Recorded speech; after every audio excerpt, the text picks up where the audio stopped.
Hey there, folks. Welcome to Bumble. Today we've got an exciting adventure in store for you. But before we dive in, if you're new here, don't forget to hit that subscribe button and ring that notification bell so you never miss out on the latest updates. In today's video, we're going to take a deep dive into the current events surrounding the gruesome war that's ongoing in the Middle East. But first, let's take a look at a brief history of the Israeli occupation of Palestine. The Israeli state emerged in 1948 after Britain and its allies facilitated its founding in Palestinian territories. Here's how a widespread ethnic cleansing of Palestinians occurred. The historical background of the Israeli-Palestinian conflict is marked by a series of significant events and turning points. It all began with the collapse of the Ottoman Empire, leading to British control over Palestine.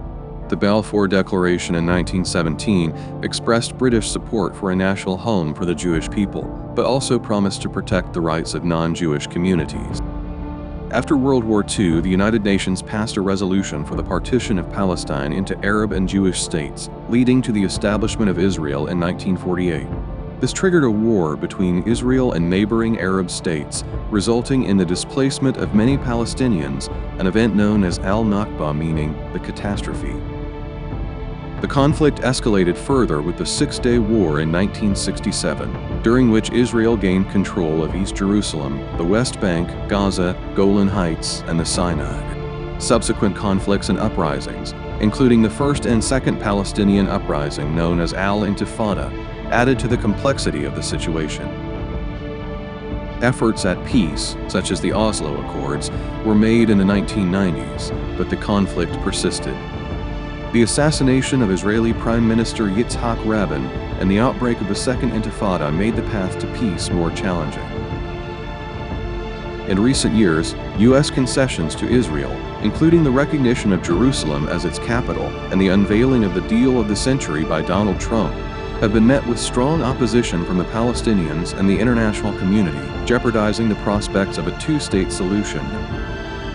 This ongoing conflict remains a major issue in the Middle East, with deep historical roots and complex political dynamics.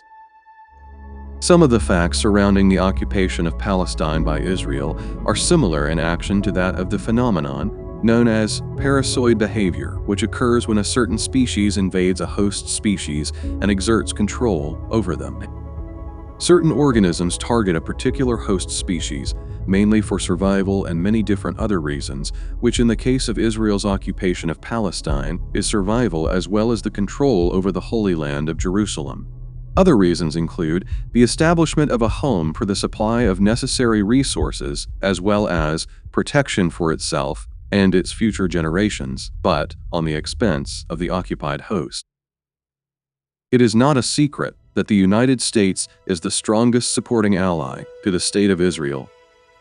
The relations between Israel and the United States have evolved from an initial United States policy of sympathy and support for the creation of a Jewish state in 1948.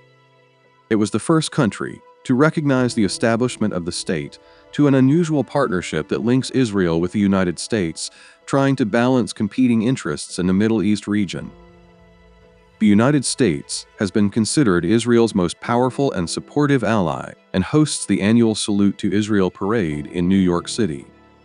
From 1948 to 2012, the United States has provided Israel with $233 billion in aid after adjusting for inflation.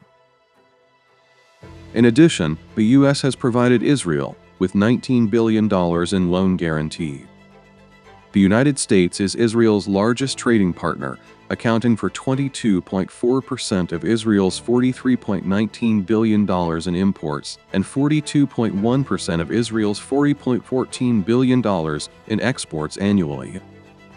The U.S. also provides Israel with $2.4 billion in military assistance annually, which is equivalent to 24.5% of Israel's military expenditures.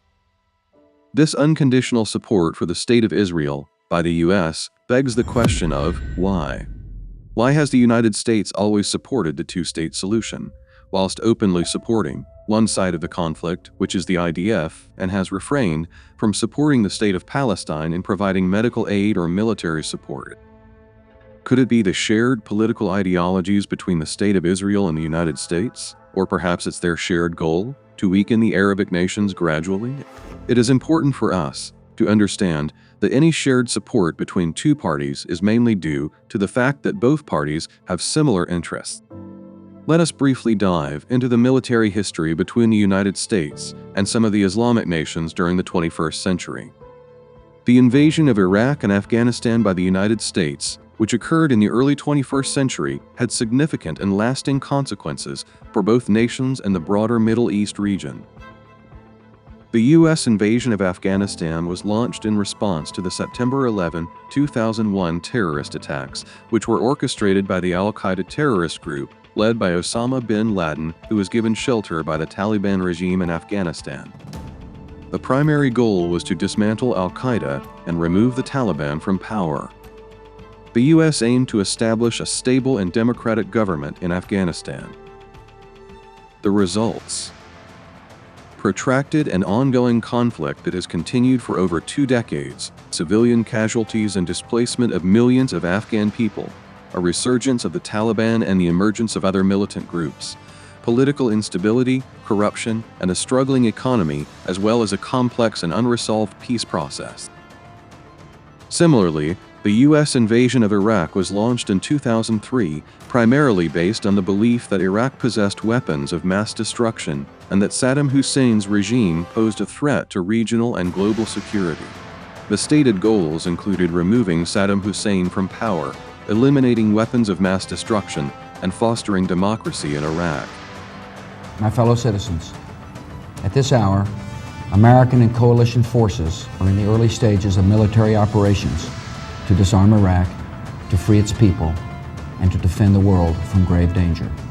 The result: a prolonged insurgency and sectarian violence that claimed countless lives, destabilization of Iraq, leading to the rise of extremist groups like ISIS, sectarian tensions, marginalization of certain ethnic and religious groups, and an ongoing political and social challenges in Iraq. Both invasions had significant and interconnected consequences, including regional instability, increased terrorism, strained international relations, and diplomatic tensions with Iraq and Afghanistan, as well as humanitarian consequences such as considerable loss of life, injuries, and displacement, with millions of people affected. These consequences are not very different from the ones occurring in Palestine, as a result of the forced occupation of the State of Palestine by Israel. The strongly shared support between the United States and Israel and the similar consequences caused by their invasions of mainly Muslim countries causes us to question the actions of the United States and their true motive and role in the ongoing conflict. Here is a testimony from retired General Wesley K. Clark, shedding light on the circumstances surrounding the U.S. invasion of Iraq. Because I'd been through the Pentagon right after 9/11. About 10 days after 9/11, I went through the Pentagon and I saw Secretary Rumsfeld and Deputy Secretary Wolfowitz. I went downstairs just to say hello to some of the people on the Joint Staff who had used to work for me. And one of the generals called me in. He said, "Sir, you got to come in. You got to come in and talk to me a second." I said, "Well, you're too busy." He said, "No." He says, "We've made the decision. We're going to war with Iraq." This was on or about the 20th of September. I said, "We're going to war with Iraq. Why?" He said, "I don't know." He said, "I guess they don't know what else to do." So I said, "Well, did they find some information connecting Saddam to al-Qaeda?" He said, No. He says, "There's nothing new that way. They just made the decision to go to war with Iraq." He said, "I guess it's like we don't know what to do about terrorists, but we've got a good military and we can take down governments." And he said, "I guess if the only tool you have is a hammer, every problem has to look like a nail." So I came back to see him a few weeks later, and by that time we were bombing in Afghanistan. I said, "Are we still going to war with Iraq?" And he said, "Oh, it's worse than that." He said, he reached over on his desk, he picked up a piece of paper, and he said, I just got this down from upstairs," meaning the Secretary of Defense's office today, and he said, "This is a memo that describes how we're going to take out 7 countries in 5 years, starting with Iraq and then Syria, Lebanon, Libya, Somalia, Sudan, and finishing off Iran."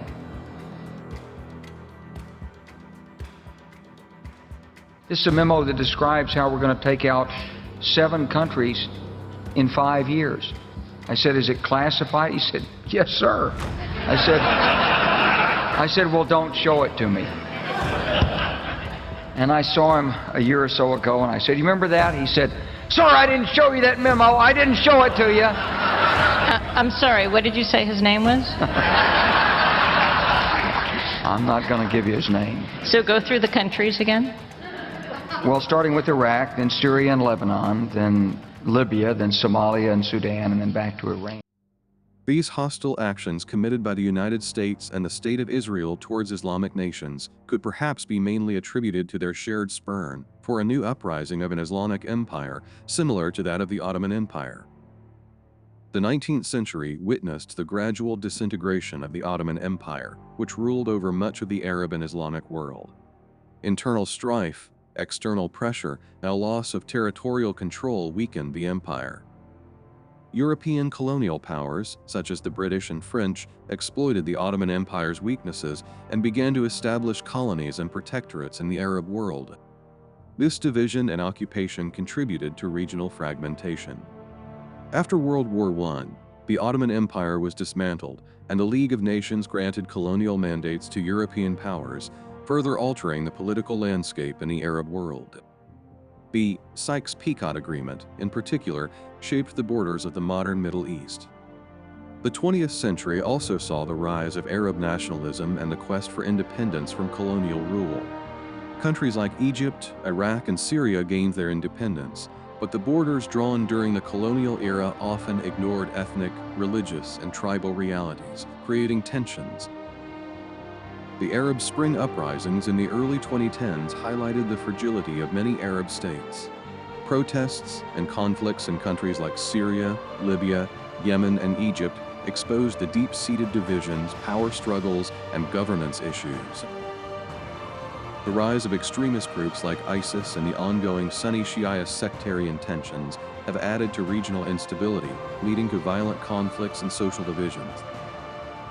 The region has become a battleground for proxy conflicts involving international and regional powers. This has exacerbated tensions and fueled conflicts in places like Syria, Yemen, and Iraq.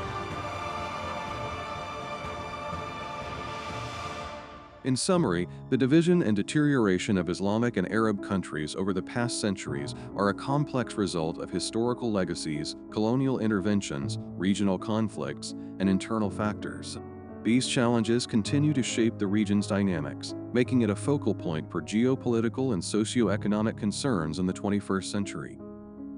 Resolving the complex and deeply rooted conflicts in the Middle East is a challenging endeavor that requires international cooperation, diplomacy, and a comprehensive approach from all superpowers around the world, and lesser military intervention.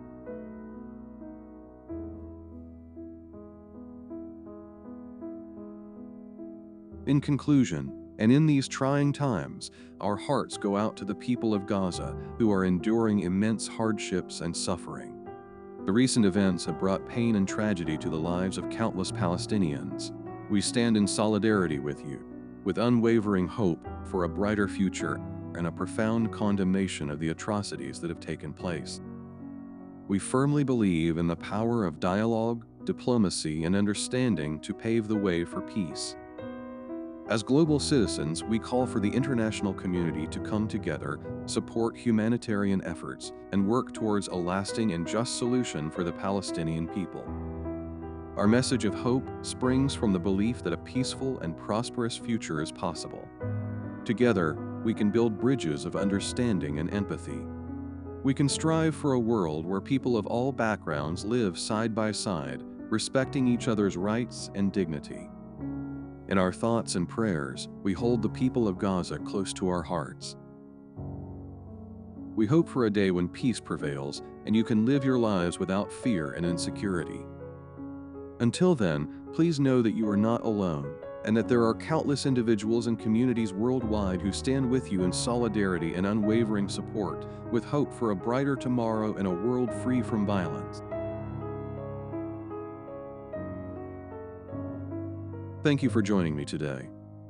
I hope you found this video informative and enjoyable. If you liked what you saw, don't forget to hit that thumbs up button to let me know you appreciate this content. Your likes mean the world to me and help others discover these videos. If you haven't already, please consider subscribing to Bumble. By doing so, you'll be the first to know when new videos are released, and you'll become part of our growing community. I'd love to hear your thoughts on today's topic or any questions you might have, so please drop a comment below. That's a wrap for today's video. Thank you once again for spending your time with me, and I can't wait to see you in the next one.